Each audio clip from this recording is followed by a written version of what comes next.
Shalom shalom, naitwa nabii wa Mungu Prophet Richard Boniface.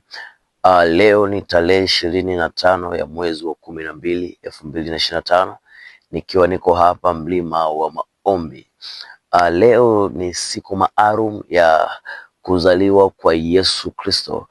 Maelfu na mabilioni ya Wakristo na watu wengi sana duniani wamekuwa wanasherehekea leo kuzaliwa kwa Yesu Kristo.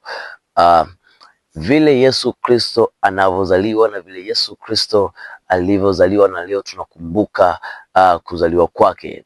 Nataka nikupe mafunuo mamoja ambayo Mungu ameniambia juu yako wewe ambaye unanisikiliza, na wewe ambaye umepata bahati ya kunitazama kupitia TV yako ama simu yako ama mahali popote pale ulipo. Nataka nikwambie jambo moja: kila jambo ambalo limekufa, biashara yako ambayo imekufa, ndoa yako ambayo imekufa, kazi ya mikono yako ambayo imekufa, nataka nikwambie siku ya leo unavyosherehekea kuzaliwa kwa Yesu Kristo, ikawe ukasherehekee mambo yako yote kuzaliwa upya.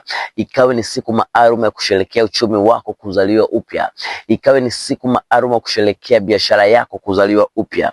Ikawe ni siku maalum ya kusherehekea ndoa yako inapozaliwa upya. Hautasherehekea kuzaliwa kwa Yesu Kristo upya tu, lakini mambo yako yote ambayo yamekufa yanazaliwa upya in Jesus mighty name. Kuna ufunuo mmoja nataka nikupatie. Vile Yesu Kristo amezaliwa, nataka nikwambie kuna watu hapa, yamkini ni wewe, biashara yako imekufa, ndoa yako imekufa, kazi ya mikono yako imekufa, biashara yako imekufa. Mungu anaenda kuzalisha upya. Mungu anaenda kuzalisha upya biashara yako. Anaposema kuzalisha upya biashara yako, neno ili upya maana kwamba ni kitu ambacho kilikuwa kimekufa lakini kinafanywa kuwa upya. Kuzaliwa upya maana kwamba hichi kitu kilikuwa kipo kikafa, kwa hiyo kinazaliwa upya. Neno upya. Kwa hiyo Mungu anaenda kuzalisha biashara yako iliyokuwepo lakini ikazikwa na Herode.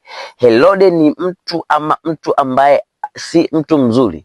Ukiangalia Herode alikuwa anafuatilia Yesu Kristo ili amuue. Kwa hiyo Herode sio mtu mzuri. Kwa hiyo kuna watu hapa biashara zao zimezikwa na kina Herode, ndoa zao zimeharibiwa na kina Herode. Kwa hiyo Mungu anaenda kuzalisha upya. Kwa mfano, unanunua simu, unaweka laini, unapoenda njiani ile simu inaibiwa. Kwa hiyo yule mtu ambaye ameiba ile simu atakapoondoka nayo ile simu, wewe hautakuwa na uwezo kuipata, lakini laini mule ndani utakuwa na uwezo kuipata kwa sababu utailinew. Kwa hiyo kitu Mungu anakifanya, ile biashara yako iliyozikwa anawaachia, anakuzalishia biashara mpya. Ile ndoa iliyozikwa kwenye majabali anawaachia wale kina Herode, wanabaki na kopi ya ndoa. Mungu anakuzalishia upya. Mungu anafanya, analinew ndoa yako, analinew biashara yako, analinew kazi ya mikono yako, uchumi wako, mahali popote ulipo, in Jesus name. Na kuombea katika jina la Yesu Kristo, na kuombea katika jina la Yesu Kristo.